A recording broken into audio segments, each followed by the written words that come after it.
So here we are. Where are we? Hennessy House, the Los Angeles Catholic Worker Community House. Oh, great. And we're in Boyle Heights. Okay. And how old is this beautiful house? It's 125 years old. Wow. Okay, so what we're here doing today is we're looking at a few people, or several people, that have been laid to rest here on these beautiful grounds. And so many we have a map. So where are we? So, do you see the statue of Mary? The statue of Mary. Oh, yes. Yeah. Well, that was given to us for the garden downtown, but we already had one. We have Guadalupe downtown.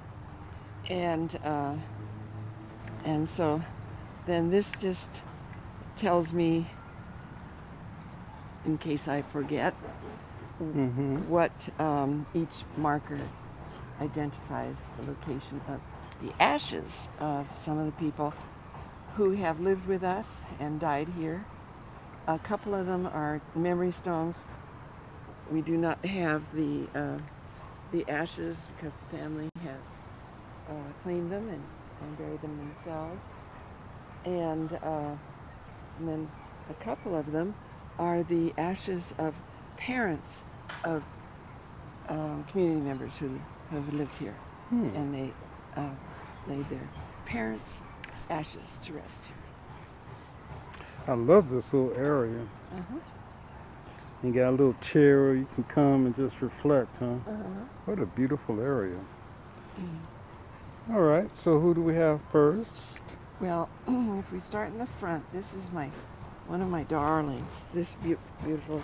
Oh, well, let me get this straight. So each one of these represents someone? The ashes of someone are buried beneath these stones. Oh, okay. Let me get a better shot of them. All right, who are we starting with? I'm starting with the hummingbird, and that's Milvio. He's a Cuban who lived downtown. He was known as Ponytail downtown. He had the virus, and when he came to live with us, he did better keeping up with his meds, and he was doing quite well living with us. Well, one night he didn't come home, and the next day, as soon as I got to the kitchen, someone came and said Ponytail got killed. Turns out that he owed someone $6, and he didn't have the $6 to pay, and he got stabbed. Well, I went over to the hospital, and by his real name, he was not on the patient list. So I knew this social worker, and I went to her office, and I told her the story that Milvio lived with us, and that he didn't come home, and I was told that he had been killed. She thought for a minute, and then she said, well, come with me, I think I can help you. So she took me to one of the critical care units and spoke to the doctor, and took me over to this bed. Well, his face was so distorted, not by the stabbing, but by the bloating that his body was going through, that I had to lift his head and see if he had a ponytail to be sure that it was and it was. Wow. So I had power of attorney, and the doctor came and talked to me, and he said, there is no chance of recovery. And so I gave them permission to take him off the machines. And he died, and we had him cremated, and his remains are here. He was from Cuba. He had no one in this country from his family, and so we have never spoken to anyone related to him. So he's to rest right here. Well, he found a beautiful place. Yeah, it's nice. My goodness. This flower is looking kind of sad today. It's usually up and catching the wind. What's the matter, flower? You sad today? Mhm. And Olivia, right up close with the little white pebble stones. That is Right in front, right here? in front of Maurin. Oh. That is Aunt Olga. Aunt And Olga. we never met her. But a community member, Lisa Billick, was the only relative living of Aunt Olga's. And so when she received the ashes, Aunt Olga was 101 when she died. And so she asked, could she bury Aunt Olga here? So that's whose. Aunt Olga. Uh-huh. And her last name is F-E-I-N, Fein. Now, I don't know if you knew he made frangs, bracelets he made and sold them. Does that ring a bell with you? Not offhand. No. Well, Frank Parker was a friend of the community's, and he got very sick. He had cancer. And he came and he lived here his last days. But we were able to contact his family. And his family came out when he died and took his ashes home. But because he was a friend of ours, we placed a memory stone, the calla lilies. Beautiful. Okay. Feliz Aparicio. Someone put that, not that attractive can, on his beautiful butterflies. A little bit. Wow. There. That is Felicio Aparicio's stone. And Felicio lived with us for a long time, and he was a painter, and he used to go out, you know him from the kitchen, you know? And he would go out from like a paint store and go out and paint. And you know, I'm sure you know that story, that people are very bad about paying people. And sometimes he would work from sun up to sundown and not be paid for his work. So he didn't have much money, and he was living on the streets. So he came home and lived with us, still went out and painted, and worked around the house. He got very sick, and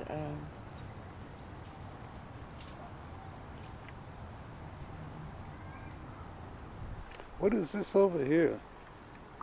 that's a Yeah, what is that? it's geode, a Huh? giant geode. Oh, geode. Uh-huh. How unique. And someone gave it to us, and it is, to me, it's reflective of Our Lady of Guadalupe.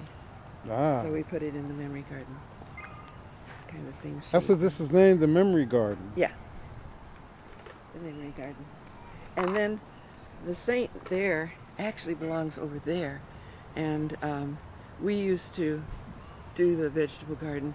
Tony does it now. Tony lives there. Over here. Yeah, and when he took over doing the vegetable garden, he moved the saint over here, but it's actually the patron saint of farmers. And so he doesn't really belong here; he belongs there. But that's all right. The saints are all friends. This is a stone that took a new look altogether. When I first got it, it was brown, and The one that looks green too? yeah, the one that looks green, brown and glossy looking. But I guess it wasn't an outdoor stone because it took on a different appearance. And that is Ed Birmingham, and we actually have artwork of his on the walls in the house. He was a very eccentric man, and he had stayed at many Catholic workers. And there, see, now it's going. I just got a great picture of it. So He has stayed at many of them. yeah. Really? Uh-huh. Isn't that a bit unique? Well, I he mean, was they're all a over. bit unique. Oh, okay. And So anyway, he got very sick, and he died of cancer. Oh. And this is amusing. It's not funny, but it is amusing.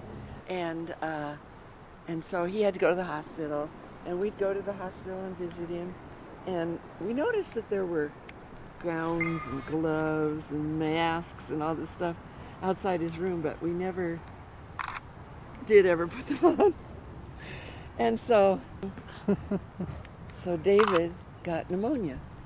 And I thought, boy, was I lucky, because I didn't get pneumonia. And I was going on vacation. I thought, boy, that would have been a drag. I was going up to see my family. And I got to Oregon, and I was fine the first day, but then I just went, and ended up in the hospital up in Oregon. I, too, got pneumonia. I didn't know you could catch pneumonia, you know. Thought you got it on your own. That was really interesting. So you had all these people that had like HIV and nothing. Well, that's very specific contraction. Oh. You know, using the same needles or exchange of body fluids, that kind of stuff. All right, so. Okay. So these two, the goldfish and the quail, they're both marking the ashes of fathers of people in the community. Ah. They wanted to. So they asked to be buried here. Mm-hmm. This is a great place. And there was a man downtown. His name was Al, but we called him Crooked Neck Al because he was like this.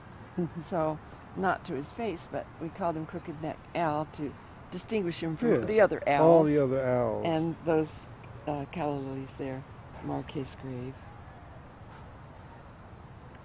Now, Crooked Neck Owl. Crooked Neck Al. Now, we had Manuel, the folk artist, living with us when this, he made that stone, the flowers. Oh, Manuel these here? made that stone. Isn't it lovely? He made two stones. He made one for, oh dear, I better look it up. Richard Pretty. And he made one over here for Clarence, our darling Clarence. Over there, I guess we didn't have much money at the time, and I just bought a rocky garden stone, just past the blue one. Oh, I do see it. And he lived next door in the hotel. Next door to the hippie kitchen. And so we knew him, and we knew he had the virus, and then he got really sick, and so we brought him home with us, and he died here. And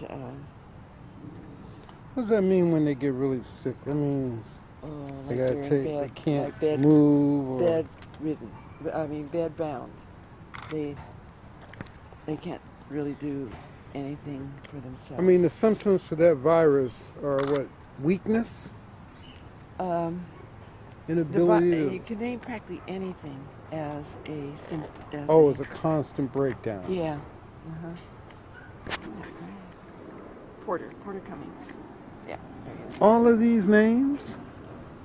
Yeah, you took a picture of this. Wow, I'm just... All right. But see, this is my diagram, and this is my... This is a beautiful how thing. these people died. And now let me show you. Oh, well, these two people died last year. This butterfly. Where? Right here. Died last year? That's What's their name?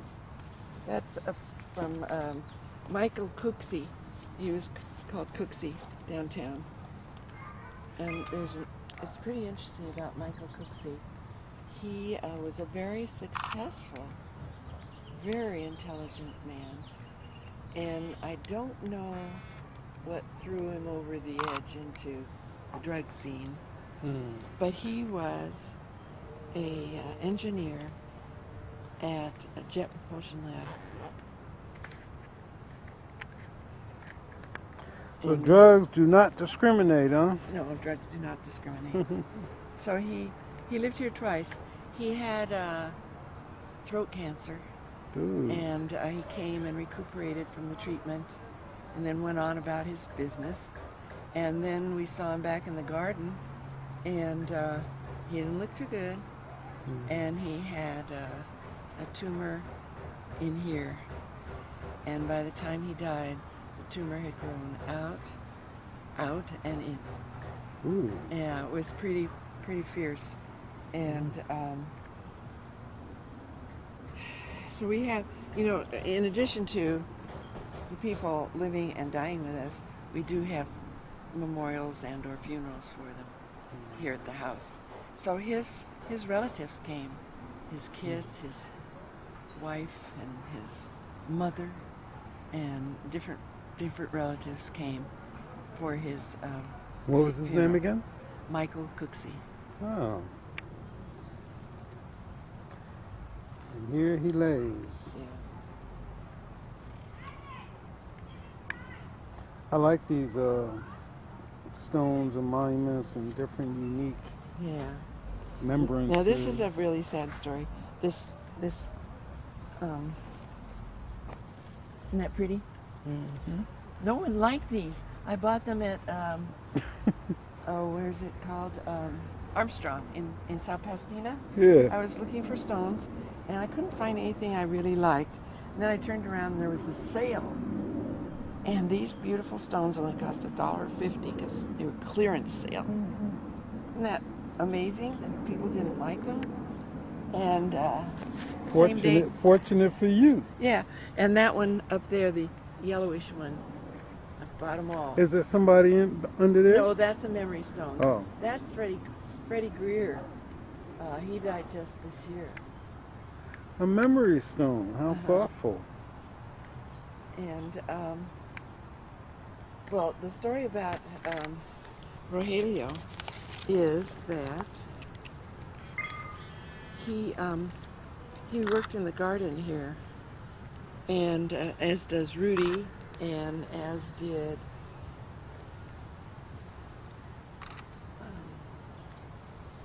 Alberto. Anyway, he was cleaning spider webs off the porch cover in the back off the kitchen. Cleaning spider webs, with a broom like this, and looking up, and got too close to the first step, and fell down the stairs, and and fell into the stairwell, which was concrete. And so we quickly called the paramedics, which just have to come from the corner, and Was that fire station 2? Was it? yeah, Yeah. they've been here a lot. So they said, keep him still. So I was practically kneeling on him because he had hit his head, and his head was bleeding in one place. And so then they took him over to the hospital. And then after a couple of days, they asked us to come over. And I, again, had power of attorney. And we met with the doctor and the nurse on his case. And they described the seriousness of his illness. And they said, what would Rogelio want? And I said, well, he would not want to linger. And she said, would he want to be on the machines? And I said, he would not want to be on the machines.